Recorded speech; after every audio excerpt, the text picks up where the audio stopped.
"I'm only here to care for your mother," she said, but she never expected to stay forever. Rain drummed steadily against the windows of a quiet mansion in Charleston, South Carolina. Lana Collins tightened her grip on her medical bag before ringing the front doorbell.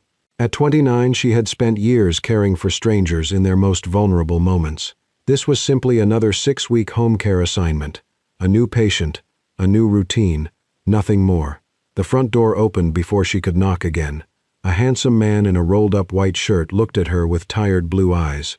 "You must be Lana. I'm Daniel Walker." Before Lana could introduce herself, an elderly woman's cheerful voice echoed through the hallway. "Daniel, is that finally your girlfriend?" Margaret Walker looked up from the living room sofa and beamed the moment she saw Lana. "Oh, thank goodness. I was beginning to think my son had forgotten women existed." Lana's cheeks immediately turned pink. Daniel closed his eyes for a brief second. "Mom, she's only here to care for you." Margaret smiled with unmistakable mischief. "We'll see." Lana smiled politely, assuming this would become nothing more than an awkward family joke. She believed she was stepping into a house she would leave in exactly 6 weeks. She had no idea that before those 6 weeks were over, it would become the only place that had ever truly felt like home. The Collins family had exactly 3 favorite topics whenever they gathered for dinner: food, weather, and why Lana still wasn't married. "You're turning 30 next year," her mother reminded her over the phone every Sunday afternoon, as if I could forget. "We're just worried. I'm a registered nurse. I work 12-hour shifts. I barely remember to water my plants." Her aunt's voice suddenly appeared through the speaker. "I know a nice accountant," her older cousin interrupted. "My neighbor's son is single." Then her grandmother joined the conversation. "What about the pharmacist?" Lana leaned against her apartment kitchen counter and laughed. "I appreciate everyone's enthusiasm, but at this rate, I'm probably going to marry the hospital." The entire family groaned. Her grandmother sighed dramatically. "I was hoping for grandchildren." "You already have 6. I meant yours." Lana smiled as she ended the call. She loved her family, but every reunion felt less like a celebration and more like a matchmaking convention. Sometimes she wondered whether love had simply missed her address. Fortunately, patients never asked why she was still single. They simply appreciated that she cared. That was enough, or at least she had convinced herself it was. Across Charleston, Daniel Walker had already been awake for 4 hours. His architecture firm occupied the top 3 floors of a downtown office building. Glass walls, modern furniture, awards lining every hallway. At 33, Daniel had built one of South Carolina's fastest-growing design companies. His employees admired him. His clients and his investors trusted him. Unfortunately, he couldn't boil pasta without setting off the smoke alarm. Since his father's death 4 years earlier, work had become both his escape and his identity. Long hours felt easier than quiet evenings. Eventually, he brought his mother, Margaret, to live with him. At first, she insisted she was perfectly healthy. Then came the chest pains, the fatigue, the hospital visits, heart failure, manageable, but she needed regular monitoring and someone trained to care for her at home. Daniel had interviewed several home care nurses. Margaret had rejected every single one. Too serious, too noisy. He smells like expensive cologne. Daniel still wasn't sure how she had reached that last conclusion. Then Lana arrived, and within 5 minutes, Margaret declared, "I like this one." Daniel wasn't entirely sure he had been consulted. The first morning began with Lana organizing medications. She labeled every bottle, created a schedule, checked Margaret's blood pressure, reviewed emergency procedures. Daniel watched carefully. "You've done this before," she smiled. "A few hundred times. I've never even opened half these bottles." "I noticed." "You can tell? You stored blood pressure medication next to cinnamon." Daniel blinked. "Is that wrong?" Lana stared at him. He stared back. Finally, she laughed. A little. Later that afternoon, she decided to inspect the kitchen. She immediately regretted it. The refrigerator contained exactly 4 things: water, milk, a bottle of ketchup, and a frozen pizza. She opened another cabinet. Nothing but instant noodles. Another cabinet. Coffee, protein bars, paper plates. Lana slowly closed the cupboard. "How long have you been living like this?" Daniel considered the question carefully. "Since adulthood. She looked genuinely concerned. You know vegetables exist, right? I've heard rumors. And cooking. I outsource that. You mean restaurants? I mean restaurants. Margaret called from the living room. He's hopeless.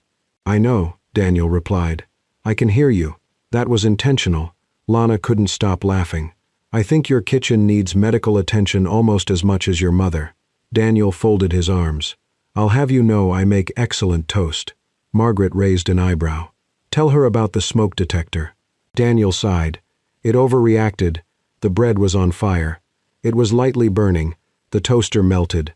Lana leaned against the counter, laughing so hard tears gathered in her eyes. Daniel realized something surprising. He hadn't heard laughter like that inside this house in years.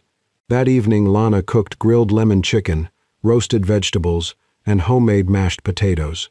Margaret inhaled deeply. I don't remember the house smelling this good. Daniel took one bite, then another. This is incredible. You've been surviving on frozen pizza. The pizza had feelings too. Lana smiled. I promise not to insult your lifestyle. Please do. It deserves it. Margaret watched them with obvious satisfaction. So, Daniel immediately recognized that tone. No, I haven't asked anything yet. You don't need to. She looked directly at Lana. Do you think my son is handsome? Daniel nearly dropped his fork. Mom. Lana almost choked on her water. Margaret waved a dismissive hand. Take your time. Daniel buried his face in one hand. I sincerely apologize. Lana couldn't stop smiling. I've met more intimidating patients. You haven't met her during movie night. Margaret gasped dramatically. I simply appreciate romance. You cried during 3 different Hallmark movies last week. They were emotional. The dog survived in all 3. The journey mattered. The dining room filled with laughter. For the first time in a very long time, dinner no longer felt quiet. Over the following days, Lana settled naturally into the house. She helped Margaret with physical therapy, encouraged short walks around the garden, organized medication reminders. Slowly, Margaret's energy began improving. Daniel noticed something else. The house itself felt different. Music occasionally played from the kitchen. Fresh flowers appeared on the dining table. The windows stayed open during the afternoon. The silence had disappeared. He found himself leaving work a little earlier each evening. At first he blamed traffic, then construction. Eventually, he stopped making excuses. He simply wanted to be home before dinner. 3 weeks into Lana's assignment, a violent thunderstorm swept across Charleston. Rain pounded the windows. Lightning illuminated the garden. Margaret had been watching an old romantic comedy when she suddenly pressed a hand against her chest. Her smile disappeared. She struggled to breathe. Daniel. Her voice was barely audible. Daniel rushed forward. Mom? Her breathing became shallow. His hands began shaking. What do I do? Lana. Lana was already moving. She checked Margaret's pulse, measured her oxygen, raised her head with practiced precision. Daniel. Her voice remained calm. I need you to call 911. Now. He fumbled with his phone. His fingers refused to cooperate.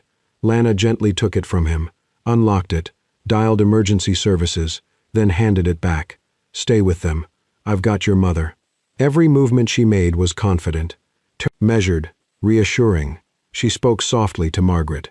You stay with me. Slow breaths. You're doing great. The ambulance arrived within minutes. Paramedics quickly transferred Margaret onto a stretcher. One of them reviewed Lana's notes. This is excellent documentation. She simply nodded. It's all here. Daniel climbed into the ambulance beside his mother. Only then did he realize his own hands were still trembling. Lana quietly reached over and squeezed his shoulder. She's getting the care she needs. She's going to be okay. Daniel looked at her, not as an employee, not as the nurse he had hired 6 weeks earlier, but as the one person who had remained calm while his entire world seemed to fall apart. For the first time since losing his father, Daniel realized something he hadn't expected. He trusted someone else to help carry the weight of his family. Margaret returned home from the hospital 3 days later with a new medication schedule, stricter dietary rules, and one very determined home care nurse. I hate low-sodium food, Margaret announced dramatically as Lana unpacked groceries. You've hated it for 20 years, Daniel replied. Exactly. And somehow you're still alive. Barely. Lana smiled as she placed fresh vegetables onto the counter. We're making baked salmon tonight. Margaret sighed, as though she had been personally betrayed. I liked you better when you were new. Life quietly settled into a rhythm. Every morning, Lana arrived just after 7. She brewed coffee before anyone else woke up. She prepared breakfast while soft jazz played from the kitchen speaker. Margaret slowly made her way downstairs, pretending she didn't enjoy the smell of fresh pancakes. Daniel usually appeared 10 minutes later, laptop already tucked under one arm. He'd glanced toward the dining table in mild disbelief. You made breakfast again? I heard humans need food. I've survived this long. Barely, Lana answered. Margaret pointed her fork at her son. Listen to the professional. Daniel raised both hands. I've officially been outnumbered. After breakfast came physical therapy. Some mornings Margaret complained before they even started. My knee hurts. We're exercising your shoulder today. Oh, my back hurts too. We're walking. What if my enthusiasm hurts? Lana laughed. I'll monitor that carefully. Daniel often watched from the hallway before leaving for work. At first he stayed because he wanted to make sure his mother was comfortable. Soon, he stayed because hearing the two women laugh made the house feel alive. Every evening felt different now. Dinner happened around 6:30. Movie night usually began around 8. Margaret insisted on choosing the films. Almost every selection involved love. Daniel protested every single time. Another romantic comedy? They're good for the heart. The cardiologist meant exercise. Their emotional exercise. Lana sat between them on the couch, smiling as mother and son argued over movies they both secretly enjoyed. Sometimes Margaret cried. Sometimes Daniel rolled his eyes. And sometimes Lana laughed so hard she nearly spilled the popcorn. Without anyone noticing, the three of them had started acting less like a patient, a caregiver, and an employer, and more like a family. Daniel also began changing. His assistant noticed first. You're leaving before 7? I have dinner plans. Every day. Yes. His business partner looked suspicious. Is there someone? Daniel answered too quickly. No. Then paused. My mom doesn't like eating alone. Technically, that wasn't a lie. He simply didn't mention Lana. He found himself driving home with an excitement he hadn't felt in years. Not because of work, because he knew laughter would be waiting.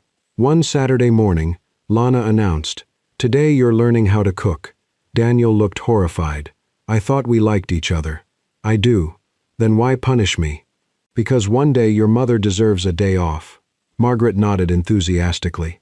I've waited 33 years for this moment. Daniel reluctantly tied on an apron. It read, Kiss the cook. I don't think I've earned this apron. You absolutely haven't, Lana agreed. She handed him tomatoes. Dice these. He held the knife awkwardly. Like this? No. This? No. I went to business school. I can tell.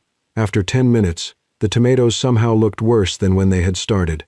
The main event was spaghetti. It isn't difficult, Lana assured him. That's exactly what people say before disasters. He carefully stirred the sauce, checked the pasta, then became distracted answering a work email. 30 seconds later, smoke curled toward the ceiling. The smoke detector exploded into life. Daniel stared at the pot. That doesn't seem right. Lana rushed over and quickly turned off the stove. She lifted the lid. The spaghetti underneath was almost black. She looked at him, then at the pan, then back at him. I believe you've just invented smoked spaghetti. Margaret laughed so hard she nearly dropped her tea. Daniel sighed dramatically. I was aiming for Italian. You accidentally invented barbecue pasta. I like innovation. You like burning carbohydrates. Even Daniel couldn't help laughing. The following weekend, he decided to redeem himself. I'm making dessert. Lana narrowed her eyes. Should I notify the fire department first? I watched 3 online tutorials. That's exactly what worries me. Daniel confidently began measuring flour. 5 minutes later, the measuring cup slipped from his hand. A cloud of white powder exploded into the air. Flour covered the counter, the cabinets, his shirt, his hair, even his eyebrows. He stood perfectly still, looking like a very confused snowman. Lana doubled over laughing. Oh, I can't breathe. Daniel looked down at himself. I may have miscalculated. Margaret quietly pulled out her phone. Click. Another picture. Daniel sighed. You took a photo. I certainly did. She immediately created a new album. Future husband material. Daniel groaned. Mom? What? I'm documenting progress. You've documented my humiliation. It's the same thing. Lana laughed even harder. I'd pay money to see that album. You'll see it at the wedding. Daniel nearly dropped the mixing bowl. Mom? Margaret blinked innocently. What? I didn't say whose wedding. The teasing became effortless. Daniel walked into the kitchen one evening, wearing an expensive tailored suit. I had a successful board meeting today. Lana nodded. I'm sure you did. I'm the CEO. That's true. He smiled proudly. She continued without missing a beat. The CEO of Burning Food. Margaret applauded. I've never agreed with anyone more. Daniel looked offended. I've built a multi-million-dollar company. Lana handed him a wooden spoon. And yet this still scares you. It absolutely does. She smiled. Good. It should. Margaret's recovery continued surprisingly well. She walked farther each day. Her breathing improved. The doctor praised her progress.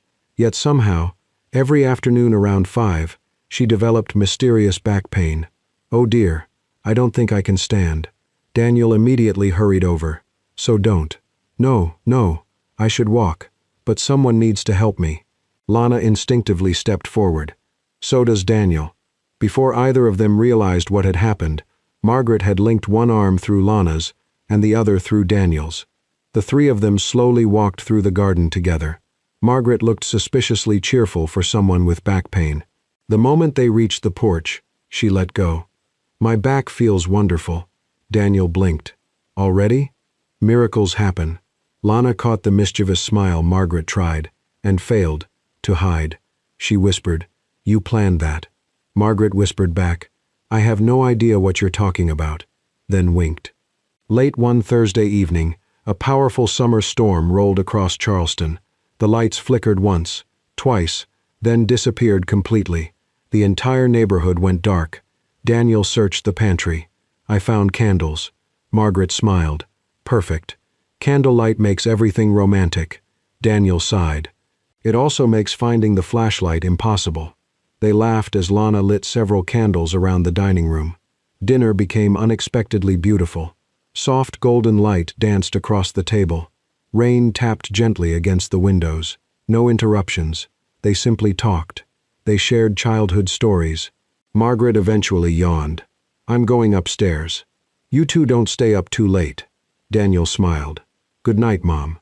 After she disappeared upstairs, silence settled between them, comfortable and gentle. Daniel stared out at the rain.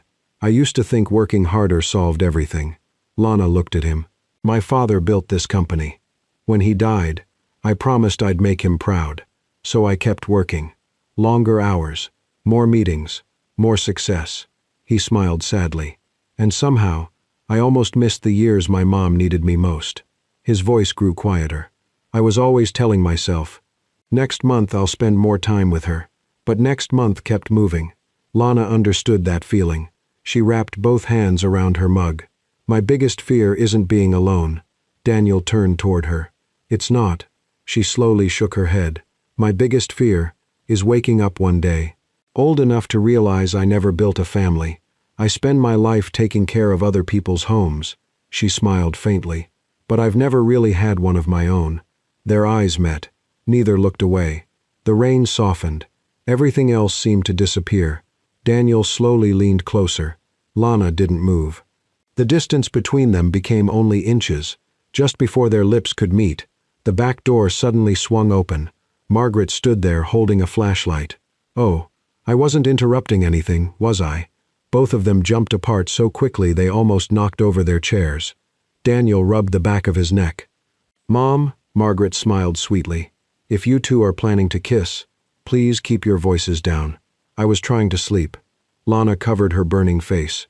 Daniel buried his face in both hands. Margaret nodded with satisfaction. Good. Carry on.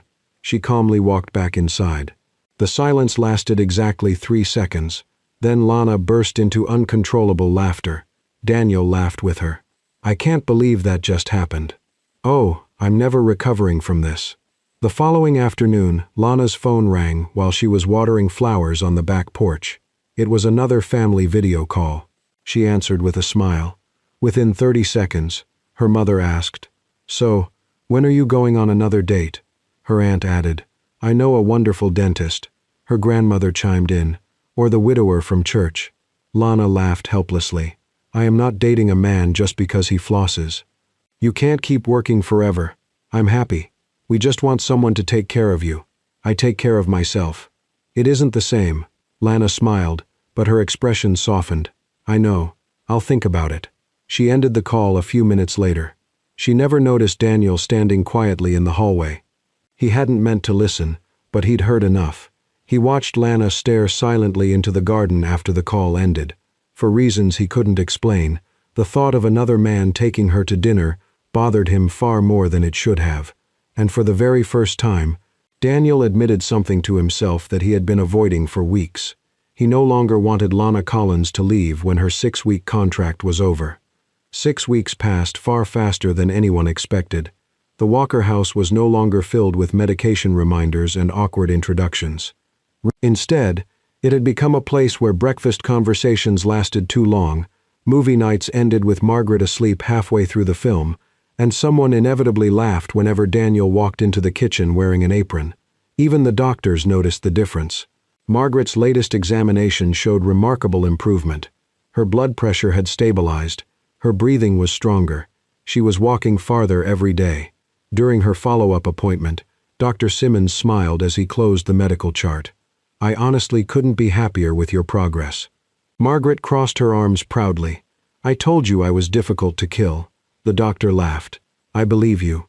He turned toward Daniel. "She no longer needs a full-time home care nurse. A weekly visit should be enough." Daniel nodded automatically. "That's wonderful." "It is. But somehow, the word wonderful didn't feel wonderful at all." The doctor continued explaining medications and future appointments. Daniel barely heard a single sentence. His eyes drifted toward Lana. She smiled politely. She congratulated Margaret. She looked genuinely happy, exactly as a professional should. Yet something inside Daniel tightened, because every word the doctor spoke brought Lana one step closer to leaving. The following morning, Lana quietly opened the closet in the guest bedroom. She folded her uniforms one by one, packed her nursing supplies, wrapped the framed photograph Margaret had insisted she keep.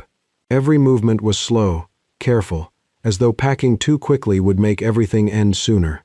She paused when she found the apron Daniel had accidentally stained with tomato sauce. She smiled to herself. "I should wash this."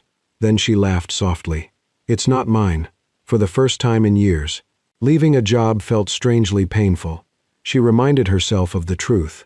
She had been hired. The contract had an ending. That was always the arrangement. Patience recovered. She moved on. No matter how warm the family became, she was never truly part of it. She zipped the suitcase shut. The sound echoed through the room much louder than it should have. Daniel noticed immediately. "You're packing." Lana forced a smile. "I thought I'd start early. It'll make the last day easier." He wanted to say, "Don't." Instead, he nodded. "Right." Silence followed. Painfully awkward silence. Daniel Walker could negotiate million-dollar contracts, convince investors, lead hundreds of employees, yet somehow he couldn't think of a single sentence that might convince one woman to stay. That evening he sat alone in his home office, laptop open, cursor blinking. He stared at the search bar. Finally he typed, "How do I convince someone to stay?" Dozens of articles appeared. None helped. He sighed, then opened an AI assistant instead. He typed again, "How do I convince someone to stay?" The response appeared almost instantly. "Tell them how you feel honestly." Daniel stared at the screen, then leaned back in his chair. "That sounds terrifying." He closed the laptop. Unfortunately, the AI wasn't wrong. Margaret quietly watched her son from the hallway. "You've got that look." "What look?" "The one your father used to have." "I don't know what you're talking about." "You've fallen in love." Daniel nearly dropped his coffee. "I haven't. You left work early 3 weeks in a row." "I've been busy." You smiled while folding laundry. People smile. You voluntarily watched 2 Hallmark movies. Daniel froze. Margaret folded her arms triumphantly. I rest my case."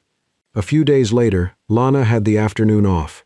She decided to stop by a small cafe downtown before heading home. She ordered an iced coffee, turned toward the window, and froze.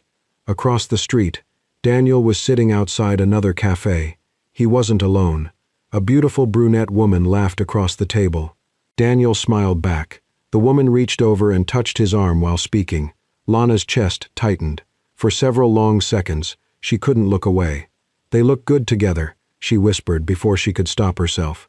She immediately hated the thought. Why should it matter? Daniel wasn't her boyfriend. He wasn't even her friend. He was her employer. She turned around before either of them could see her, walked away, coffee forgotten. The smile she'd worn all morning disappeared. What Lana never knew, the woman was Daniel's cousin, Olivia. She had flown in from Atlanta for a family reunion. Olivia had spent the entire lunch teasing him. "So, when are you finally asking her out?" Daniel sighed. "I haven't even told her how I feel." Olivia stared in disbelief. "You're 33. I know. You run a company. I know. You negotiate with investors worth millions. I know. But talking to one nurse scares you?" Daniel looked down at his coffee. "Yes." Olivia laughed so loudly, people at nearby tables turned around. "I've never seen you afraid of anything. I've never had this much to lose." The misunderstanding quietly changed everything. Over the next several days, Lana smiled less. She still prepared Margaret's meals, still organized medications, still laughed whenever Margaret told dramatic stories. But something had shifted. She kept a careful distance from Daniel. If he entered the kitchen, she suddenly remembered laundry. If he offered to help, she politely declined. Daniel noticed immediately. He replayed every conversation in his head. Had he said something wrong? Had he offended her? Nothing made sense. The closer he tried to get, the farther away she seemed. One evening, after finishing paperwork, Lana opened an email she had ignored for nearly a week. A home health care agency in Nashville, Tennessee. They were expanding. They needed experienced nurses, better salary, better benefits, a fresh start. She stared at the screen for several minutes, then slowly clicked, "Accept offer." The confirmation email arrived seconds later. She closed her laptop. No tears came, only a quiet ache. "It'll be easier this way." She whispered the words aloud. "I'm just the nurse. I was always just the nurse." She didn't tell Daniel. She didn't tell Margaret. She simply signed the contract. Her departure suddenly became more permanent than anyone realized. Daniel grew increasingly restless. He found excuses to remain home longer. He volunteered to grocery shop. He even offered to cook dinner. Margaret quickly refused. "We're trying to keep everyone alive." Despite the joke, she saw everything. She noticed Lana avoiding eye contact. She noticed Daniel watching Lana whenever she wasn't looking. She noticed conversations ending too quickly, smiles fading too soon. Neither of them was saying what mattered. Both were quietly preparing to lose something precious. Late one afternoon, Margaret knocked gently on Lana's bedroom door. "Sweetheart?" Lana looked up. "Come in." Margaret carried a small wooden box with both hands. "I have something for you." She placed it carefully on the bed. "What is it?" "Open it." Lana lifted the lid. Inside were photographs, dozens of them. The first picture showed Daniel completely covered in flour. "Future husband material" was written across the bottom in Margaret's neat handwriting. Lana laughed through her surprise. The next photograph, Daniel holding a burnt pan of spaghetti while pretending to pose like a celebrity chef. Another, the three of them eating breakfast in pajamas. Another movie night, Margaret asleep against Daniel's shoulder. Lana laughing so hard she was blurred. Another, the garden walk. Daniel carrying both grocery bags because Lana refused to let Margaret hold anything heavy. There were pictures of birthday cupcakes, pictures of board games, pictures of absolutely nothing extraordinary except how happy everyone looked. By the time Lana reached the last photograph, her vision had become blurry. Margaret gently took her hand. "When Daniel hired you, I thought I was getting a wonderful nurse." She smiled through moist eyes. "I did. But somewhere along the way, I realized God had sent me something I never expected." Lana swallowed hard. Margaret squeezed her hand a little tighter. "I didn't just find someone to take care of my heart. I found a daughter." The words shattered every wall Lana had spent years building around herself.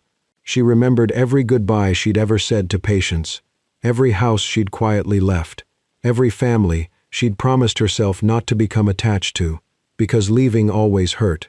This time, it hurt even before she had gone.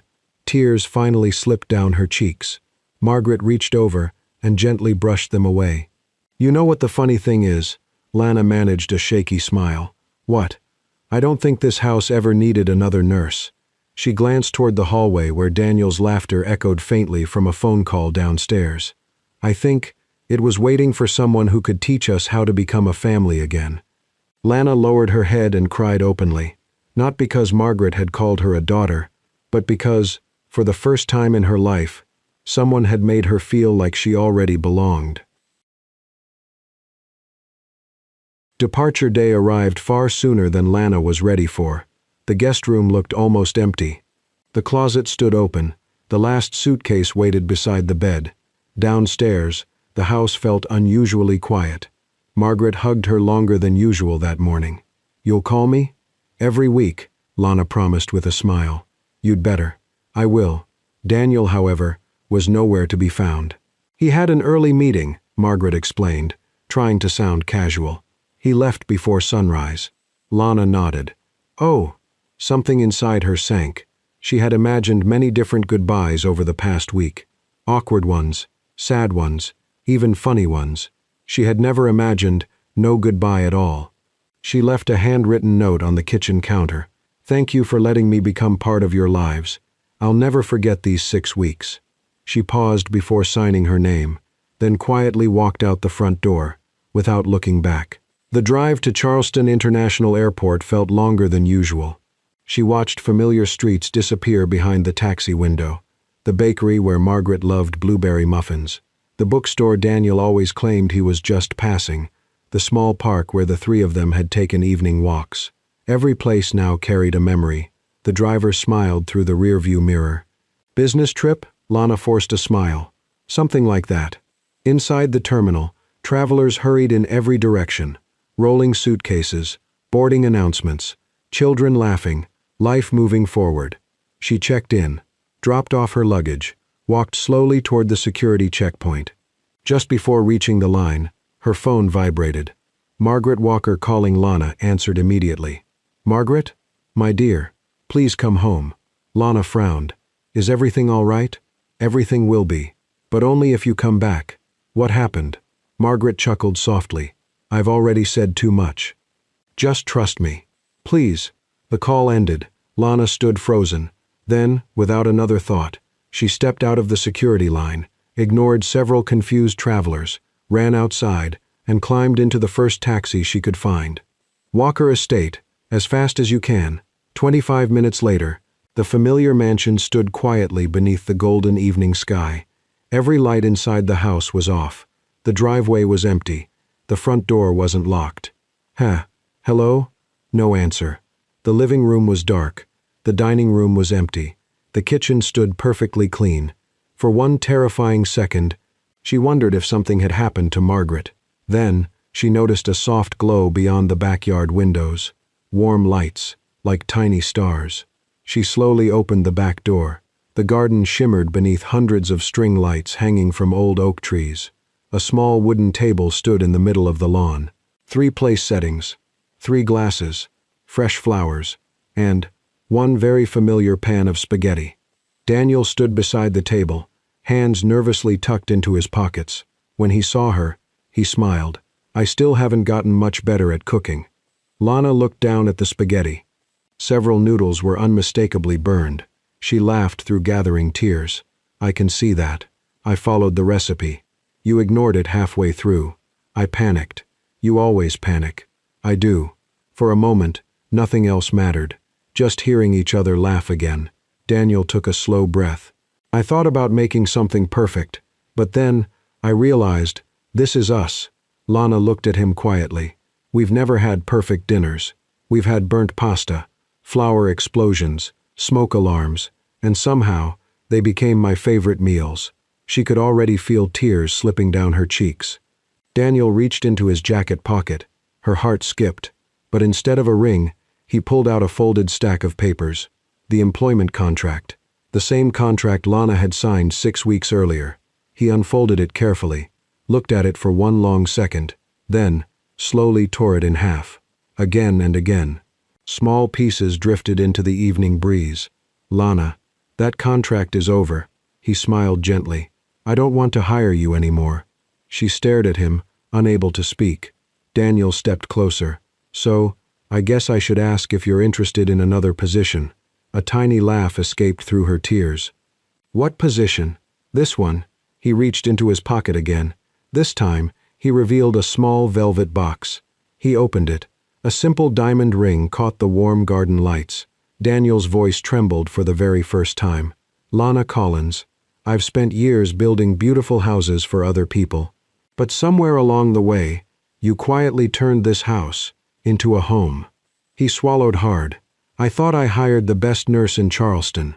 What I actually found was the woman I can't imagine living without. His eyes never left hers. Will you stay? Not as my mother's nurse, he slowly knelt, but as my wife. Silence. Only the evening breeze moved through the trees. Lana covered her mouth with both hands.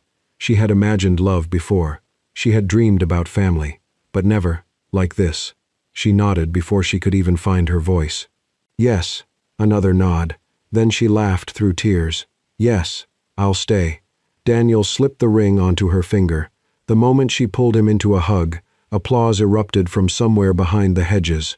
Both of them turned. Margaret stepped out with the widest grin imaginable. I knew she'd say yes. Daniel closed his eyes. Mom, how long have you been standing there? Margaret pretended to think. Oh, long enough to know you almost ruined your own proposal. Daniel laughed. I almost did. You talk too much. I inherited that from someone. Margaret placed one hand proudly on her chest.